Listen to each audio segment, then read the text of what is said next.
সকলকে মাস্টার ক্লাসে আবারও একবার স্বাগত। আজকে একটা ক্লাস 10-এর খুব ইম্পর্ট্যান্ট টপিক, বৃত্ত সংক্রান্ত উপপাদ্য।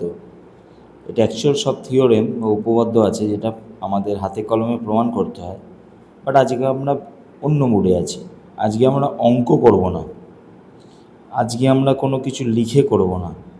এই বৃত্ত সংক্রান্ত উপপাদ্য করার জন্য যে যে জিনিসগুলো প্রয়োজন সেগুলো নিয়ে আলোচনা করব। যেমনটা তোমরা দেখতে পাচ্ছ প্রথম ছবিটাতেই আছে বৃত্ত। বৃত্ত আমরা সকলেই চিনি যে একটা কেন্দ্র বা একটা বিন্দুকে কেন্দ্র করে যদি আমরা একটা বক্ররেখা আঁকতে পারি সমদূরত্বে, তাকে বৃত্ত বলে। সংজ্ঞা প্রয়োজন নেই, জাস্ট দেখে রাখো একটা বৃত্তের থাকে পরিধি, ভিতরের অংশটাকে বলে ক্ষেত্রফল, আর এইটা হচ্ছে কেন্দ্র। এরপরে আসি আমরা ব্যাস বা ব্যাসার্ধ। যেমনটা ছবিতে দেখা যাচ্ছে, আমি খুব কুইক বলবো, যেমনটা ছবিতে দেখা যাচ্ছে এবি। এবিটা বোঝেই যাচ্ছে কেন্দ্রগামী একটা সরলরেখা। এটা জেনে রাখবে, বৃত্তের যে কোনো কেন্দ্রগামী সরলরেখাকে বলা হয় বৃত্তের ব্যাস, এবং ওটা হচ্ছে বৃত্তের কেন্দ্র। ব্যাস যদি এবি হয়, ব্যাস অর্ধ, অর্থাৎ সন্ধি করলে হয় ব্যাসার্ধ। তাহলে ব্যাসের অর্ধেককে, অর্থাৎ এবি যদি ব্যাস হয় তার অর্ধেক অর্থাৎ ওএ বা ওবিকে বলা হবে ব্যাসার্ধ। এরপর আমরা চলে আসি জ্যা। জ্যা বলতে বোঝাবে ব্যাস যদি ক্লিয়ার থাকে কনসেপ্ট, জ্যাও ক্লিয়ার থাকবে। কেন? জ্যা আর ব্যাস একই জিনিস। কোন সেন্সে? সমস্ত ব্যাসই কিন্তু জ্যা, কিন্তু সব জ্যা ব্যাস নয়। অর্থাৎ জ্যা হবে এমন একটি সরলরেখা যেটা কেন্দ্রগামী খালি হবে না। এবার মজার ব্যাপার, কেন্দ্রগামী সরলরেখা হলে কি তাকে জ্যা বলা যাবে না? নিশ্চয়ই বলা যাবে। কেন্দ্রগামী কোনো জ্যা টানা মানেই হচ্ছে সেটা ব্যাসে রূপান্তরিত হবে। অর্থাৎ ব্যাস ছাড়া যে কোনো অন্যান্য সরলরেখাগুলোকে আমরা জ্যা হিসাবে ট্রিট করব, আর যে জ্যাটা কেন্দ্রগামী হবে তাকে আমরা বলবো ব্যাস।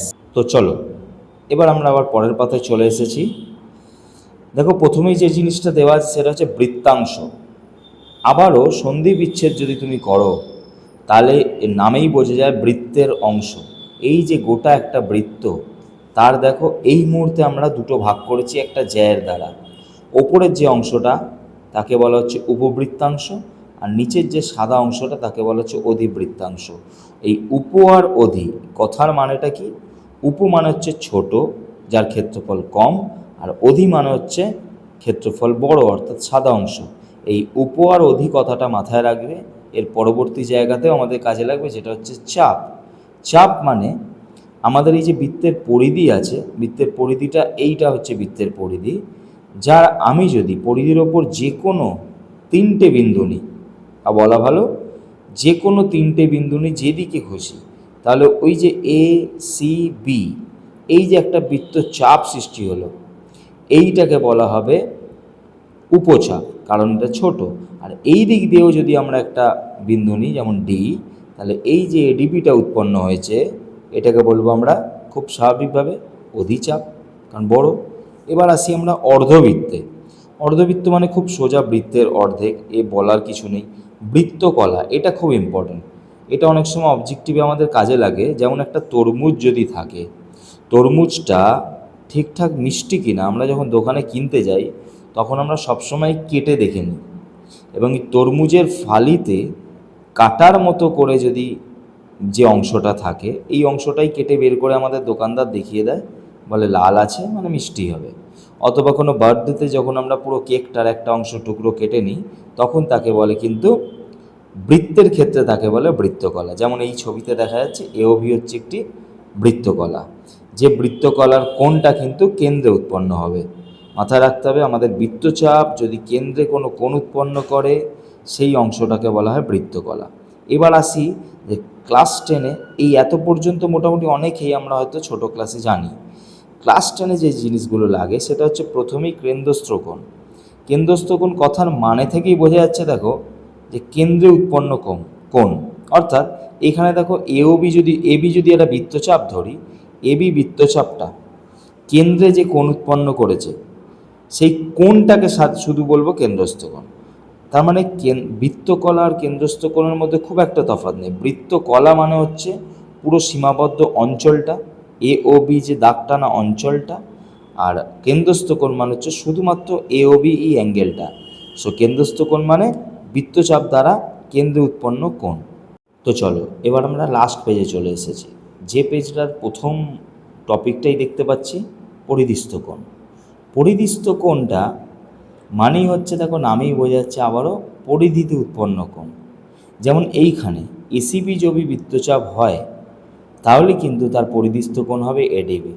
আমি যেটা বলি যেটা হচ্ছে, আমরা যদি বৃত্তচাপ যদি দেখি এদিক দিয়ে, এই দিক থেকে মানে ADB থেকে, তাহলে ADB থেকে ওপর দিকে উঠে যে পরিধিতে যে কোণ উৎপন্ন করবে তাকে বলো পরিদিস্থ কোণ।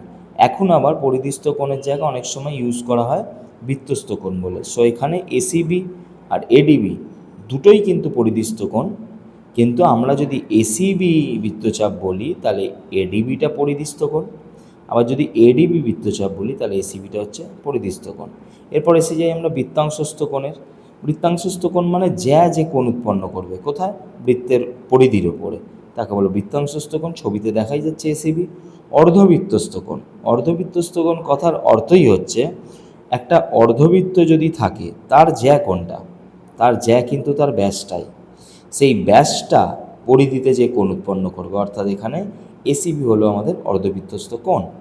আর যে দুটো টপিক আছে দেখে বোঝা যাচ্ছে এককেন্দ্রীয় বৃত্ত, এগুলো আমাদের পরবর্তীকালে লাগবে, যে নামেই বোঝা যাচ্ছে কেন্দ্র একটাই বা একই কেন্দ্রকে মানে কেন্দ্র করে বিভিন্ন বৃত্ত অঙ্কিত করা হয়েছে। এখানে যেমন সিটা সেম কেন্দ্র এই ছোট বৃত্তটার জন্য, তারপরের বৃত্তটার জন্য, তারপরের বৃত্তটার জন্য।